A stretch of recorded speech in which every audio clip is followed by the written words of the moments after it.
grew up right here on the Mississippi Gulf Coast. I went to the University of Southern Mississippi and I majored in speech communication. Now today, that makes a little sense. In 1977, my parents thought I was a little nuts. And I remember my father kept saying every time I came home for Christmas or summer break, what are you going to be? What are you going to be? What is this thing called speech? So I went to the head of my department at the University of Southern Mississippi and I said, I have to tell my dad something. And he went through a litany of jobs. And I could be in public relations, or I could be a newscaster, or I could do this or that. And then he said, or you could work in a hotel and plan meetings for people. And I thought, well, that's what I want to do. So I came back to the Gulf Coast full of enthusiasm with nothing in my pocket but a degree. And I interviewed at every hotel in Gulfport and Biloxi, and no one would hire me. And then 6 weeks later, I needed a job. I didn't care what they called it or what I did. I just needed a job. So I ended up with an interview at a bank. The bank's not even here anymore, with a man named Wayne Grant. Wayne was a stern, serious, scary guy. He had retired from the Pentagon, and he was now the vice president of Gulf Coast Savings and Loan. And he was looking for a student loan coordinator and a secretary. I had no clue what either one of those were. But I interviewed with Wayne. And he asked me a question. He said, what's your WPM? Does anybody know what that is? Words per minute. Okay, well, you need to know I had never taken typing. I just kind of thought I would have people or something. But I knew in that moment I needed that job. And so I made a life decision and I said, 90.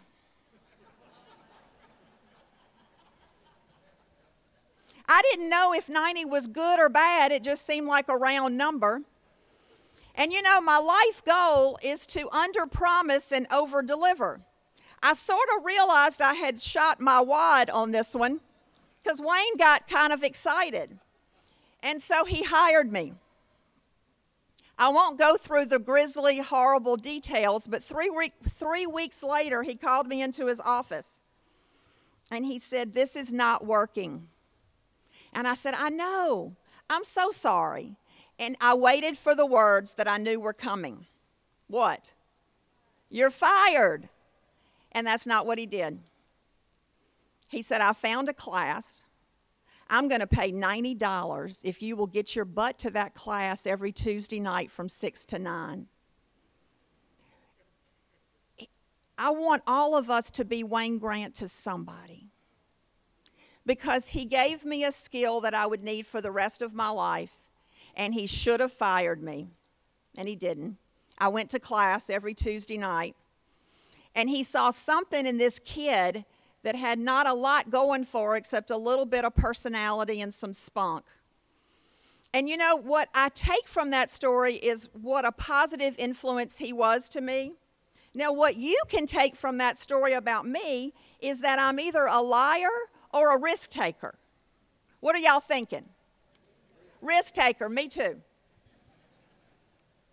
So a year later, I interviewed in Natchez, Mississippi, at the Eola Hotel to be the sales manager. And when the director of sales said, can you type? I said, I swear to God, I brought my certificate and everything. So it will not surprise you, 3 years ago, I was asked by the Louisiana Travel Association if I had a speech on leadership. And I said, sure. Do you think I had one? I didn't. But I'd been a leader. I had managed people. How hard could it be to figure out what smart people think about leadership and then put a speech together? And so I did what good speakers do. I went to Amazon. I ordered 8 books. I got some note cards and some index cards, and I came down to Ocean Springs, Mississippi, which is my happy place, and I locked the door and I read all those books. And I made a lot of notes, and then I started to cry. Because who was I to stand up in front of you who are leaders in your towns and communities all across this state and think that I had anything to say? And all I was going to do was regurgitate what a whole lot of smart people had said, and I didn't want to do that. And then I got really quiet, and I said, what do I believe to be true about leadership? What is it? Because it's kind of fuzzy, you know?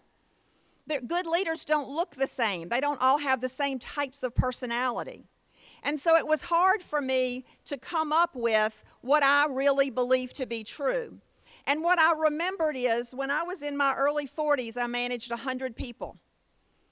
I was probably the worst leader ever because I was so scared that all those people were going to figure out that I had no clue what I was doing, that I wasn't available to them. I acted like a leader. I had meetings and I had vision things and strategic plans, and I included people in the process, and we had workshops, but I really wasn't available to be there for them. And so about 4 years ago, I hired a professional coach to work with me. I don't even know why. I thought it would just be kind of cool to have somebody talk to me every couple of weeks and focus on me. It's usually about me if you knew me better. And what came out of that is some deep stuff, because that coach asked me a whole lot of questions that I had never asked myself. She said, what's your vision for your life? What are you good at? What lights you up? Where do you want to live? Who do you want to live with? My husband, who's here, is glad that the answer was him. But she asked me some tough questions, and so for a couple of years, I did some really hard work on me. And then I turned around, and now I'm only managing 10 people, and what I realized is I was a much better leader than I had been before because I had focus and clarity and truth about who I was. And that's what I think leadership is. So what I'm going to share with you are my 7 strategies that I've come up with. But first, I want to tell you what a leader is not. A leader is not about the person that's worked there the longest. A leader is not the person with the title. And the leader is not the person with the biggest personality or the person that's the quietest or whatever. None of that is it. I have to tell you, one of the most important lessons I ever learned was in 2001 or 2. I was named the tourism director of Mississippi in 2000 for Governor Ronnie Musgrove. I managed 100 people, and I had a budget of about $6 or $7 million. It was the biggest job that I could ever imagine having in my life. And I was 40 years old. I was the youngest tourism director ever in the state. And my ego entered a room before I did. People are really nice to the tourism director. Y'all may not know that. But we had a big budget, and we gave money to people, so people were really nice to me. And it was easy to think that that was about me, that I was special, that I was doing something that was really special. And I remember I came down to Bay St. Louis, and I invited my father, Dennis Oliver, who's one of the smartest people I know, and my stepmother to dinner. And we went to a restaurant, and the restaurant owner came over and said, "Oh, Darienne, we're so excited you're here." And he sent over a bottle of wine and an appetizer, and I'm thinking, my dad is so proud. He is freaking out that his daughter, who was a, silly girl, is somebody. That's not what he was thinking. He watched all of that. He sat back, and then he said, "Darienne, all of this stuff is about what's behind your name. It has nothing to do with you. And when this title goes away, all this stuff goes with it." And he said, all you will have left are the relationships you have made and the people you have touched. And he was so right. And I allowed myself to take that in, and a little pin went in that ego bubble. And I was able to relax into that job and remember every day, it's not about me. It has nothing to do with me. I was simply given this job. And so I give that to you for whatever that's worth. It has been an important lesson to me. So I did go to the experts and say, what does leadership mean? So here are some quick definitions. Peter Drucker says the only definition of a leader is someone who has followers. Warren Bennis, leadership is the capacity to translate vision into reality. Bill Gates, As we look ahead into the next century, leaders will be those who empower others. And then John Maxwell, who's a leadership guru, said leadership is influence, nothing more, nothing less.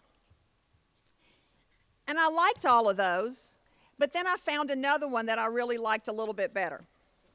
Leadership is a process of social influence. And that means that the person that's a leader may be the secretary. It may be the administrative person. It's the person that everybody follows, that everybody listens to. And it maximizes the efforts of others, meaning that you as the leader see the gifts that your team has and you're letting them use those what they're best at towards the achievement of a goal. You know, there's a story about a bank president in the Delta, and he went to his very first board meeting. He had been hired and had met a few of the board members, but not all of them. And as he walked into that room, he thought, I got to figure out who's in charge here. And the chairman of the board and some of the board members were there, and they were all in suits. They were the community executives.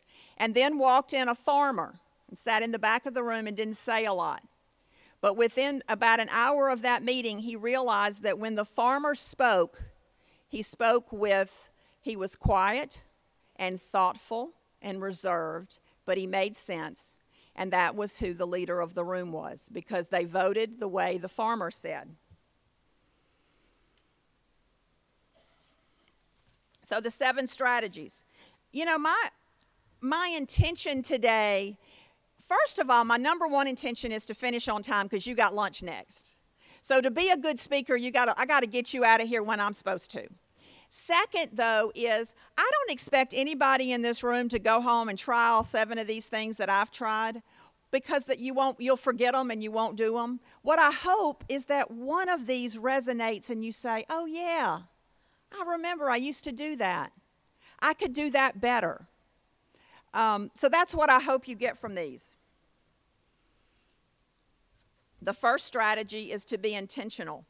I heard a speaker once say, we all have a default future or a desired future.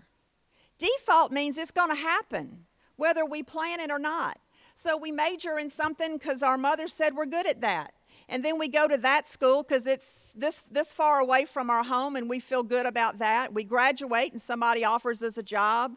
We meet a girl and we date her for a while and offer to marry her. And then we get another job because somebody says you would be really good at this. So your future just kind of happens. And then there are people that have a desired future where they have a vision for what they want their life to be and they sort of head in that direction. I wasn't that girl. I was default. In college, my whole goal was just to graduate. And when I got a job, my goal was to not be fired. I've never really had anything past that. But what I know is we have no control over what happens to us, but we have control in how we show up. So I believe that an intention is on your way to work, how do I want to show up today? What do I want to be? Do I want to feel happy or balanced or accomplished? Do I want to show up with kindness and compassion for the people that I work with? What is it that I want to be? My intention has been the same for several years. I say this every day, every morning. I want to show up, speak up, and be present. And all of those are hard for me. I've been showing up for work for 35 years. I show up and do what I am asked to do. But I don't always show up for my friend who's going through a divorce or who just lost her parent or lost her job because I don't know what to say. But I want to be that person that shows up anyway. I don't speak up because I don't like conflict. So I don't want to raise my hand in a meeting and say, am I the only one that doesn't know what we're talking about? Or I don't really like this idea. Or I need to have a difficult conversation. And I'm uncomfortable doing that, but can we talk? So I want to be somebody that speaks up. And last is I want to be present. The greatest gift we give another person is to be present for them. And that means that when you're in my presence, I don't want to be thinking about the email that I need to write or the meeting that I'm headed to or the conversation that I had with my husband an hour ago. I want to be able to focus on you and listen to you, and we know when someone is present for us. You know, I do a lot of corporate training and I do a lot of work with executives. And one of the most important things we can all learn as executives is to say, not now. I can't be interrupted right now. Can I come find you in 30 minutes? The interruptions in our day are what kill productivity. And because we are trained to say, when somebody says, can I have a moment of your time? We say, sure. First of all, your attention is not there, so it's difficult to be present. And second, it takes you 15 minutes to get back to what you were doing before that interruption. So learning to say, you know what, I've really got to finish this. Can I come find you in a little while is extremely valuable. So when I go into a meeting or a cocktail party, my intention is always the same: to be interested and not interesting. I spent a lot of years trying to be interesting enough that you would like me. And what I learned is that when I started being interested in you and shutting up and asking questions, you liked me a lot more. So I want to be interested and not interesting. My next strategy is that to be quiet. We all need, all right, am I on quiet? I need to move over one, don't I? Okay. Everybody needs a morning routine. Everybody needs quiet in their morning somewhere. I don't know what that looks like for you, and you may already have that. I've done some research on top executives in the country, and they have some type of moment where they close their eyes, get quiet, listen to music, read something inspirational, go sit in the backyard and look at the birds, write in a journal. I don't know what that is, but what I know is that the people that do it well, you're different. When I do my morning routine, which I'm going to tell you about in a second, I am centered. And I have clarity and focus, and I know what my most important thing is. And when somebody says, the president called, he sounded really mad, and he said, call him right back. So Sherry, has that ever happened to you? So that's an anxiety moment. But when I've had that morning routine, it doesn't hit me the same way, and I say, okay, I'll go call the president and see what's going on. So my routine has been the same, so I can only share what works for me. I meditate, and I pray, and I'm grateful. Now, I don't sit on the floor and hum, just to give you an idea, because that's not me. But I sit in a chair, and I close my eyes, and I get quiet. I turn off the Today Show, and I get quiet. And I have that second cup of coffee, and I am alone. And then I pray, and then I remind myself about all the things that are really good in my life. And when I do that, it changes who I am and how I walk into my day. My next strategy is to be curious. We make judgments all day long without information. So somebody cuts in front of you in traffic, what do you think? Well, she's a real, yeah. If somebody's late 3 days in a row, somebody comes down the hall and says, well, she doesn't care about her job. Can you believe she's been late all this time? You know, I had a business partner for years named Jill. And if Jill walked into the office and she went in her office and closed her door, what do you think I thought? She's mad at me. I did something. I don't know what, but she's mad at me because it's always about me. So I must have done something. And so I whirly-derb about what I might have done that hurt her feelings. And the opposite of judgment is curiosity. It is going down the hall to the little girl that's late 3 days and say, I noticed you've been late. What's going on with you? Curiosity. It's opening Jill's door and saying, are you okay? You seem a little stressed. Can I do anything for you? Because 99.9% of the time it wasn't about me. It was about something she had on her mind or something she needed to get done in a hurry. But we all take in the information we're given and we make judgments. So I really believe in being curious.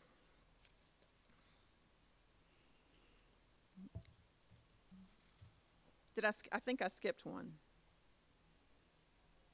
There's a great book that I read many years ago called The Four Agreements. And y'all, it's about this thick and this big, and it has some really powerful messages in it. But one of the most important to me was to be impeccable with my word. And another word for that for me is integrity. And that means doing what I say I'm going to do every time. If I say I'm going to call you back, I'm going to call you back. If I say I'm going to meet you to walk at 6 in the morning, then I need to show up and walk with you. If I say I'm going to check on that and I will get back with you, I need to get back with you. We have to keep promises to ourselves and others. And do you know the hardest person it is to keep promises to? Not others. It's ourselves. And what falls off our list are what I call our big rocks.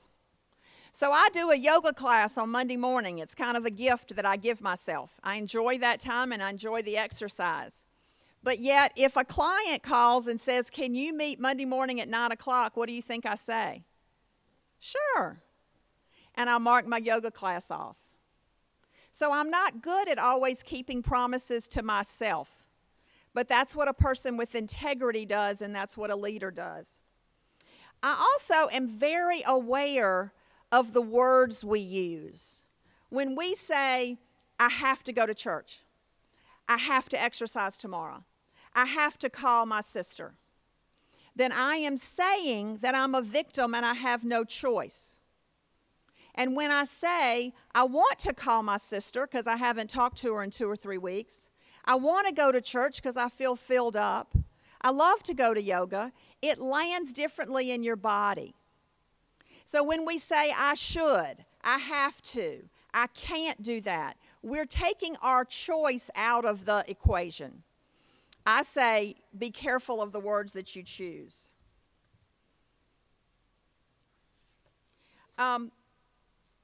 Values. I don't think I even knew what my values were. I knew that my stomach hurt when I told a lie. And I knew that when I was asked to do something unethical, I know how that felt in my body. But I couldn't have articulated to you what my values were. And when we are out of alignment with our values, what's really, really important to us, and it's different for every person in this room, when we are out of alignment, we are in disease. That means when you feel funny, something's off. So if one of your top values is family, and you've been working 16 hours a day and you haven't made time for them, you start to feel a little off. I love Brene Brown, who is an author that I read a lot. And she said that authenticity is a collection of choices that we make every day. It's about the choice to show up and be real, the choice to be honest, the choice to, I can't read that. I know I forgot my glasses. What was I thinking? I do a values assessment with my clients, and I want to offer that to anybody in the audience. At the end of this, you'll have my email address. If you email me, I will send you my values assessment and let you see what your values are. Because I keep my core values in my office on a little sticky note so that I remember what are those things that really matter. And you know, it's interesting because in my 30s, achievement, accomplishment, recognition, those were my values. And that isn't bad, but they've changed. Today, my core values are these: authenticity, family and friends, faith, integrity, humor, being present, connection. That's what's important to me today. And I need to make sure that I'm doing and living in alignment with those values. And I am the best leader. You know, you can't give from an empty cup. I am the best leader when I have taken care of myself and I'm in alignment with the things that are important to me. I hope that makes some sense to y'all. Be vulnerable. The willingness to show up and be seen with no guarantee of the outcome. Harvard did a study that called vulnerability the snowball effect. Vulnerability does not mean going down the hall and telling some intern that your mother didn't love you. You can do that, but it's probably a little inappropriate. Vulnerability is pulling the veil back and asking for help. It's showing weakness. It's saying, I'm scared. I don't know if this thing's going to work. It's saying that when I walk in a board meeting, I always have a little bit of a stomach ache because I don't know what's about to happen. Because if I don't ask for help, my staff can't ask for help. If I work every single day and nights and weekends, they have to too.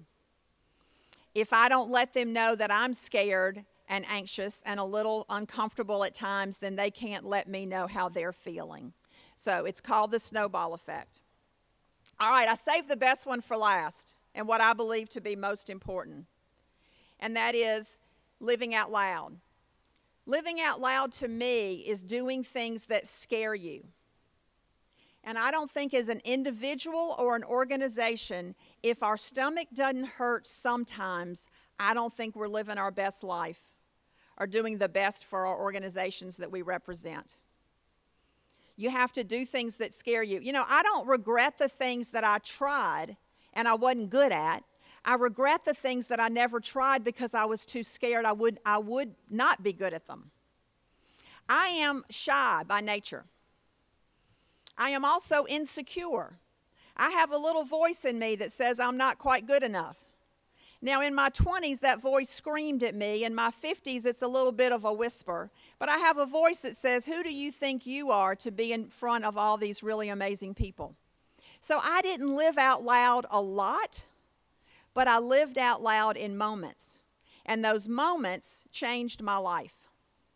So when I was 17, I went to my mother and I told her I had decided I wanted to be in the Junior Miss pageant. And I had all these forms together. Now, you need to know that I had never been in a beauty pageant. No one had ever suggested that I should.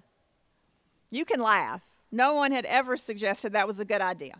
So my mother's reading through these papers and trying to figure out how to ask me a question. And she says,